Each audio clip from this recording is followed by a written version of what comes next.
යථාගාරං දුච්ඡන්නං වුට්ඨි සමති විජ්ජති එවං අභාවිතං චිත්තං රාගෝ සමති විජ්ජති සෙවිලි නොකළ වහලයකින් වැස්ස කාන්දු වෙන්නාසේ හීලෑකර නොගත් සිතකට ආශාවන් පහසුවෙන් කාන්දු වෙනවා. අද අපි කතා කරන්නේ අපේ සිත නමැති වහලය ගැන.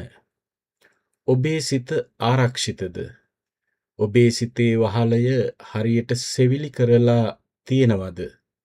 නැත්නම් ඒකට ආශාවන්, තරහව, බය, කාන්දු වෙන්න ඉඩ දීලාද තියෙන්නේ?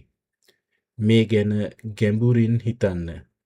ධම්මපදයේ 13 වෙනි ගාථාවෙන් බුදුන් වහන්සේ අපට මතක් කරන්නේ සිත සංවර කර ගැනීමේ අනිවාර්ය බවයි.